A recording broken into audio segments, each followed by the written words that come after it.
Ayun.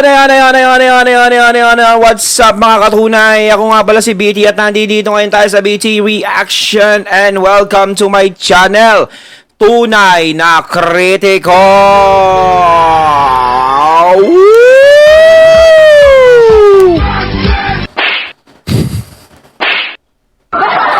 At meron tayong panonooring video ngayon. Ito po ay nagmula kay News PH. Sa mga hindi pa po nakakabisita kay News PH, bisita na po kayo mga katunay. At kung hindi pa kayo nakakapag-subscribe, subscribe na din po kayo mga katunay. Siyempre kay News PH. Ayan mga katunay. Nanalo ba ang mga bet nyo na mga pinagboboboto nyo? At sana yung mga kandidato na ngayon ay nakaupo ngayon, yung mga nanalo ngayon, yung uupo pala.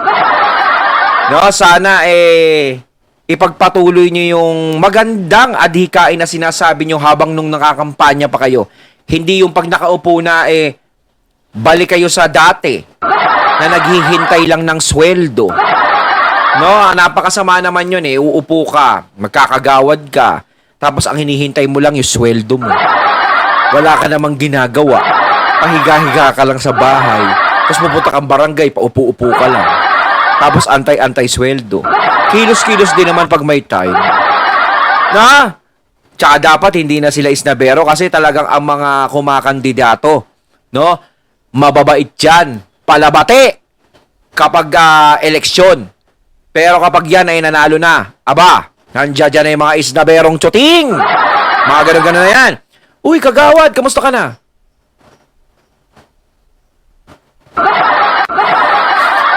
O, di ba? Kahit yung mga kapitan-kapitan dyan, yung mga nanalo kapitan. Huwag naman maging pabigat sa barangay. Kilos-kilos din pag may time. Mahaba tayo, hindi ito yung pag-uusapan natin. Ayan, syempre nice ko nga muna magbigay ng shoutout kay Uncle TV Channel. Ayan, shoutout po sa inyo, Uncle TV Channel. Ay, panoorin na natin tong hatid sa atin ni News PH na video at bibigyan natin ng reaksyon. Pero huwag niyo kalimutang mag-subscribe sana dito sa channel ko sa Tunay na Kritiko sa mga hindi pa nakakapag-subscribe and click the notification bell para maging updated po kayo sa mga reaction videos na aking ilalabas. Panoorin na natin at bigyan ng reaksyon ng video ito. Pasok! Yung pong foreign minister ng China ay... Ayun, bago natin simulan, nais ko nga palang magbigay ng credits dito sa boses na ating madidinig at bibigyan ng reaksyon. Walang iba kundi ang nag-iisang idol ko. Idol nating lahat na si Sir Mike Abe. Ayan. Sa mga hindi pa nakakabisita sa channel ni Sir Mike Abe, yung Mike Abe Opinions, bisita na po kayo mga katunay. At kung hindi pa kayo nakakapag-subscribe, subscribe na din po kayo kay Mike Abe Opinions. Ipagpatuloy na natin. Nagpunta ng Estados Unidos sa Washington DC mismo at nakipag-dialogue sa matataas na opisyalis ng Amerika. Ito na sana siguro ang tunay na kapayapaan or pag-uusap para hindi umabot sa anumang magiging gusot dito sa Asia. Alam naman natin na ang China ang parang nagkakari-harian dito sa Asia. Parang gusto nilang saka ma-impluensyahan ng ibang mga bansa dito, hindi lang ang Pilipinas. At dahil dyan, maraming nagreklamo mga bansa, hindi lang tayo. So itong pagpunta nitong kanilang foreign minister ng China sa Washington, tingnan natin kung ano po ang mga kairat niya sa mga susunod na araw. At yung pag-uusap na, alam naman natin, lagi nagigiraan yan. Doon sa issue ng China, Taiwan, China, Philippines, West Philippine Sea, di ba? Yan po yung isa sa mga issue dyan na alam nating napaka-agresibo rin ng Amerika sa pagbabantay. Ayan, nag-uusap po yung dalawa. Secretary of State at saka yung Foreign Minister ng China. Ayan. Ano kaya pinag-uusapan nila? Siguro sinasabi nila, wag na kayo pakialam West Philippine Sea. Wag na, kasi kami takot inyo. Kami hindi sugod Pilipinas kapag kayo pakialam. Paano namin mapapakialam West Philippine Sea kung diyaan kayo? Mukhang hinihilot niyo yung Amerika, ano na naman yan? Gumagawa kayo ng tactics? Baba. Ayan. Parehong mataas na opisyal, Foreign Minister ng China, top diplomat, at saka Secretary of State, si Blinken ng Estados Unidos. So, sana mapakiusapan ng Amerikang huwag tayong inaagawan sa West Philippine Sea. O baka naman iparating ng Amerikang huwag niyong gawin niya sa Pilipinas dahil pagka yan ay ginawa niyo, baka tayong magkaharap sa bandang huli. Di ba? Dahil pinanindigan ng Amerika, tutulungan at hindi na pababayaan ang Pilipinas kapag patuloy tayong hinaras ng China. So, maaaring isa yan sa topic. At saka siyempre sa kabuuan ng Asia. Kasi yung isa ng South China Sea, marami nagmamay-ari niyan. Nagkikinggan, Pilipinas, Vietnam, Japan, Brunei at iba pa, at China. Eh ngayon, doon sa planong nilabas ng China, kanila daw yan. Hindi papayag ang mga bansang ka-Italyado, partner ng Estados Unidos, at definitely ang mga bansang yan ay tutulungan ng Amerika kapag sinarili ng China ang South China Sea. South China Sea pala ang pinag-uusapan yan. Ay itong West Philippine Sea ay kanilang kinukuha. So, kasi magkatabi lang yan. Medyo problema talaga. Kaya sana yung pag-uusap na yan, personal nagpunta yung Foreign Minister ng China sa Washington DC, sa Amerika. So, sana ang mensahe niyan ay maganda. Pumabor sa mga Asyano, pumabor din sa mga Pilipino, dahil kung halimbawa ay magkasundo sila dyan at maglaylo ang kanilang pangharas sa ating West Philippine Sea, mga mangisda at mga resupply ng mga barko, ay di maganda. Pero kung Tama naman yun, no? Sana maisingit din, di ba, dyan ng US, sa pakikipag-usap nila sa China, yung tungkol dito sa West Philippine Sea. Yung nagiging problema.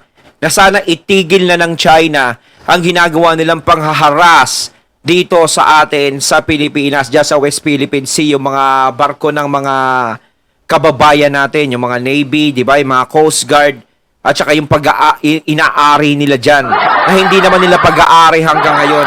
Yung tipong kala mo nang aagaw na lang sila ng candy. Paano yung West Philippine Sea, ginawa nyong tira-tira. Akin yan, masarap yan, akin yan. Hindi sa'yo yan. No, sana, di ba? Pero, hindi pa rin natin alam kung ano ang pag-uusapan nila. Depende pa rin sa kanila yan, eh. No, kung ano yun. Siguro hindi naman tayo ilalaglag ng Amerika. No? Paano? Pag tayo nilaglag, that's what our friends are for. Tagal na natin magkaibigan. Ika nga, mahirap magtiwala kay Judas. Kayo rin, Pilipino tsaka Amerika, matagal na magkasama. Kapag ang Amerika tsaka China naging magkaibigan, sigurado ba kayo dyan? Kayo din. kung ibabaliwala at maninindigan ng China sa kanilang mga maling ginagawa dyan, at least malalaman niyang hindi pababayaan ng Amerika ang mga Asyano katulad ng Pilipinas. Ayun, Ang sana. Development yan kasi nag-uusap, maaaring mayroong positibo, maaari din namang wala. Pero makad natin na magkaroon ng positibong kasunduan sa kapakanan ng mga Asyano at kapakanan ng mga Pilipino. Ayan. Dito at sa abroad. Mahalaga po yun. Kasi ang maganda niyan ay palakasin ang ekonomiya, palakasin ang seguridad, palakasin ang relasyon. Yan ang importanteng magandang bihikulo para sa major development. Yes. At ekonomiya ng lahat ng mga bansa katulad ng Pilipinas. Pero kung pinagsisikapan ng magkaroon ng magandang ekonomiya, magandang yung internal security, pero nakakaroon ng national security concern kasi nga inaagaw tayo ng teritoryo, ibang usapan yon. Yun yung masakit at hindi naman pwede. Kasi nga ang pagkakaibigan ay minimitasyon at ang obligasyon ng bansa at ng Pilipinas ay ginagawa sa ilalim ng batas na ipaglaban ang teritoryo. Yun po yun. Tayo naman, Maganda naman yun, no? Na nakikipag-usap ang China dyan sa US. Diba? Hanggat maaari, hindi tayo dumating doon sa punto na maging malala ang sitwasyon. Hanggat maaari ay nagkakahilot-hilutan pa. Kasi napakahirap talaga niyan, yung mga gera-gera na yan. Tayo, nandiyan nga, meron tayong mga kaalyadong bansa, marami tayong kakampi, kung sakaling sumugod ang China, talagang makulit sila, mahirap pa rin pasukan yung gulo ng gera. No? Unang-una, yung mga sibilyan, mga kawawa. Tayong mga sibilyan, yung mga simpleng mamamayan lang na nakatira dito, madadamay lahat tayo. No? Hindi naman porket marami tayong kaalyadong bansa, hindi tayo maaapektuhan na pwedeng madamay. Diba? Hindi naman nila lahat mahaharang yun. Kaya mas maganda na rin na nag-uusap. Kunin sa diplomasyang bagay hanggat maaari. Diba? Ngayon, nakikipag-usap na yung China sa Amerika, sila na yung rumirekta doon. O hindi natin alam kung ano yung magiging resulta ng pag-uusap nila o kung ano man yung mga isiningit ng Amerika na pakikipag-usap sa China.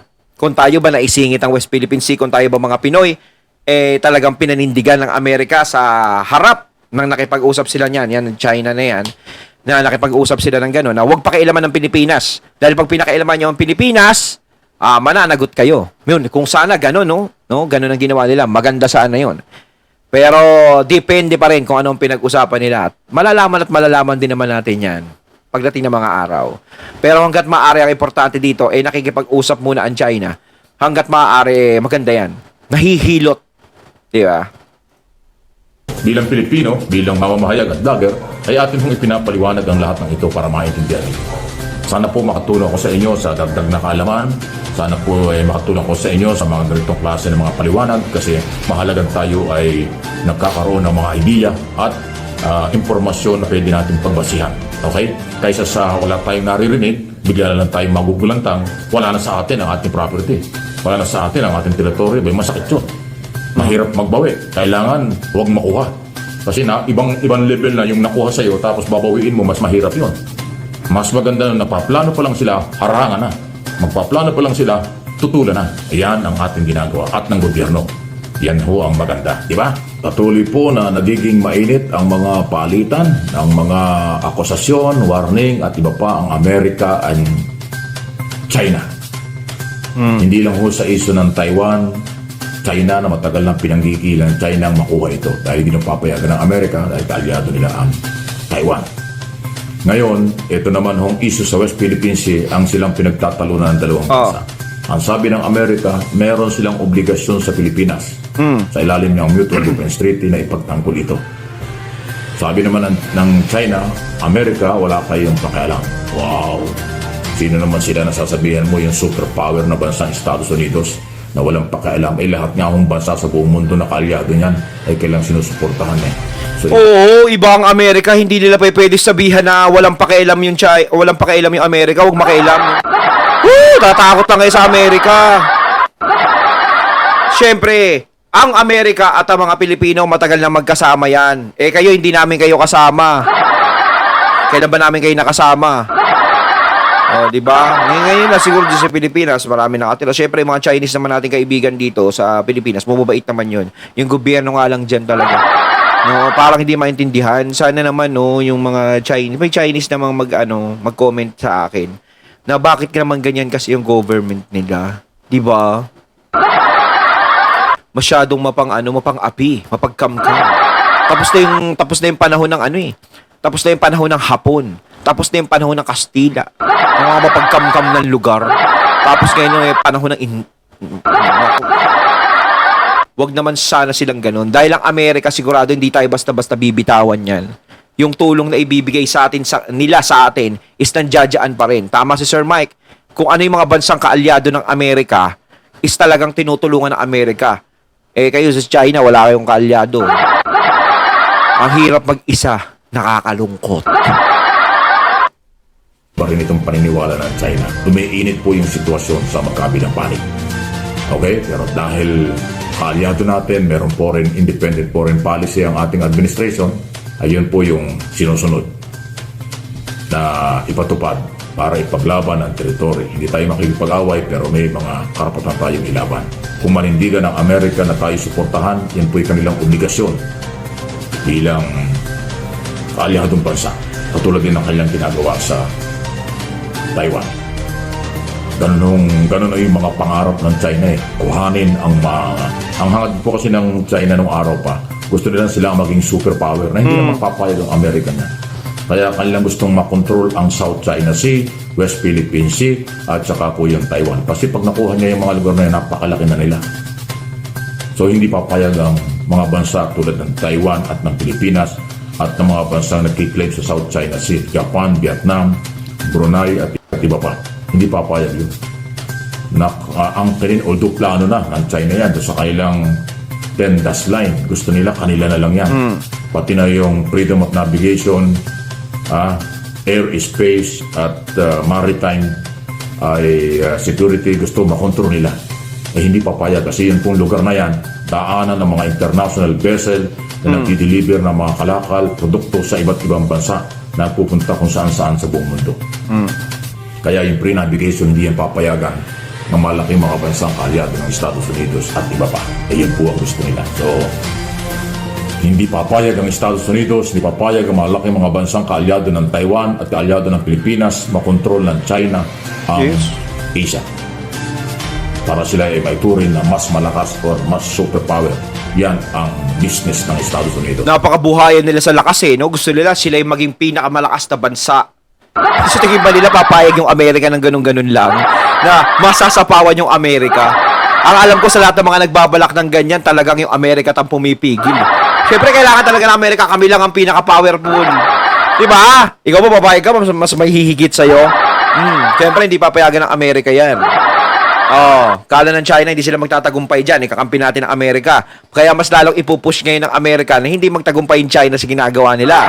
Na gusto nila maging powerful na bansa. No. Diba? Yung Russia nga, hindi nakapalag sa Amerika eh. Na gusto maging powerful na Russia. Diba? Pinipigilan din ng Amerika. Ganun yan eh.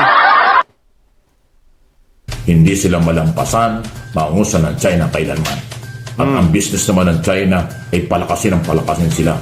Kaya nga sinasakop nila yung mga malilit na bansa. At itong South China Sea gusto nilang makuha, gagamitin yan. Hindi po talagang mangyayari. Kaya tayo mga Pilipino idinadamay na. Kasi yung West Philippine Sea, nandiyan din katabi lang ng South China Sea na gusto nila makuha. Hindi lang yung malaking business sa ilalim ng dagat. Kung hindi yung lawak at kanilang territory gustong masakop at makontrol, yan ang layunin ng China. Hindi pinapaliwanag yan ang mga propagandista ng China. Yung mga pro-China, hindi pinapaliwanag yan. Kasi mabubuko yung kailang makasariling galaw. Ako sinasabi ko, yan ho ang kanilang layunin. Magpalakas na magpalakas at gusto nilang patunayang sila ang superpower na hindi naman papayagan yan ng mas malalaking mga bansa. Katulad ng Amerika, tulad ng Canada at nung malalaking mga bansa sa European Union. Yun po yun eh. Kaya yung malalaking mga bansa, yung West Country ay sumusuporta sa Taiwan, sumusuporta sa Pilipinas kasi yun na nga yung gusto nilang. Ayun, natating natunghayan ng video na nagmula kay News PH. Ayan mga katunay, nadinig nyo ngayon ang sinasabi ngayon ni Sir Mike Abe na nakipag-usap nga ang China dito sa US. Aba. Pero hindi pa natin alam yan kung ano talaga yung pinag-uusapan nila. Alamin na lang natin ang susunod na kabanata. Kaya mga katunay, na masasabi nyo tungkol dito? Comment lang po kayo. So once again, I'm BT and I'm out. Peace.